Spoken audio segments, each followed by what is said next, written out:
Саламатсыздар құрметті оқушылар. Бүгін біз алгебра 8-ші сынып 1-112 есепті шығарамыз. Мына сандарды өсу ретімен орналастыр деген. Біз қайсысы үлкен, қайсысы кіші екенін ажырата алмаймыз, себебі түбірдің астында бар, түбірдің сыртында бар, түбірдің өзінде бар. Енді қайсысы үлкен екенін нақты ажырата алмаймыз. Сондықтан біз барлығын түбірдің ішіне кіргізейік, сол кезде бізде ыңғайлы болады. 3-2-ні түбірдің астына кіргізетін болсақ, ол бізде квадраты 9-тан 4 болады, оны 72-ге көбейтеміз. Түбір асты 30 болады. Енді 7-ні түбірдің астына кіргізетін болсақ, 49 көбейту 2 болады. Енді мына 9 пен 72 қысқарып мына жерде 8 қалады. Сонда мына түбір асты 4-ті 8-ге бөлсек 32 деген сөз. Түбір асты 30 деген сөз. Түбір асты 49-ды 2-ге көбейтсек, әрине екеуінен де үлкен болады, ол бізде 98 болады. Сонда өсу ретімен орналастыратын болсақ, яғни түбір асты 31-ші тұрады, мынау 2-ші тұрады, одан кейін мынау 3-ші тұрады. Олай болатын болса, түбір асты 30-дың өзін жазамыз. Одан үлкен түбір асты 32 деп отырғанымыз 3-2, түбір асты 72, одан үлкен түбір асты 98 деп отырғанымыз 7, түбір асты 2 екен. Сонда міне осылай өсу ретімен осылай жазуға болады. Бізде ең тиімді әдіс ол бізде түбірдің астына кіргізіп барып тауып алуға бізге ыңғайлы болады екен. Екінші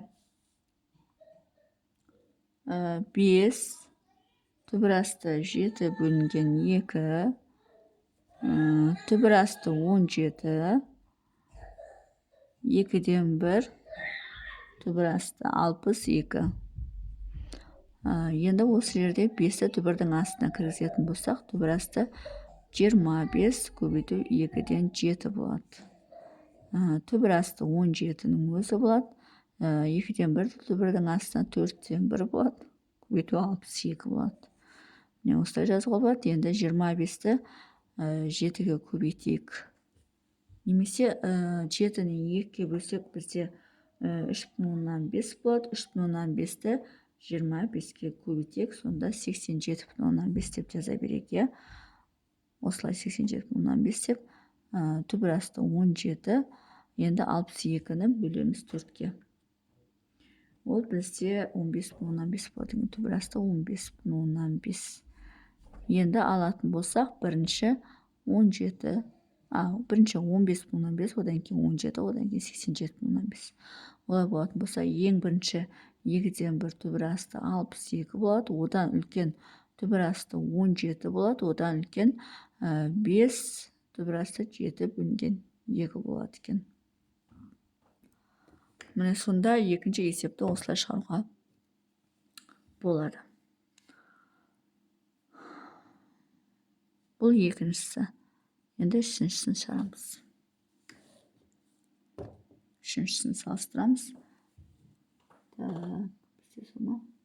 8 бүтін түбір асты 5-ден 1, түбір асты 41, 2 бөлінген 5, түбір асты 250.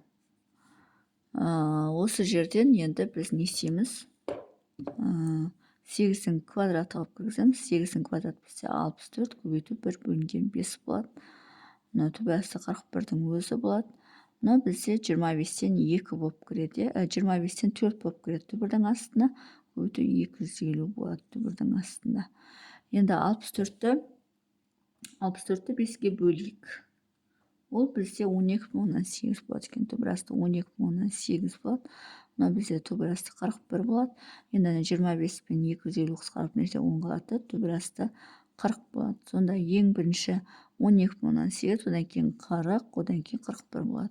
Олай болатын болса, 8 бүтін түбір асты 1 бөлінген 5 кішкентай, одан үлкен 5-тен 2 түбір асты 250, одан үлкен түбір асты 41 болады. Міне осылай шығаруға болады. Бұл үшінші есептің жауабы. Сонымен есептің шығару жолы осындай. Егер есептің шығару жолы түсінікті болса, лайк басып, комментарий жазып, каналыма тіркеліп кетсеңіздер болады.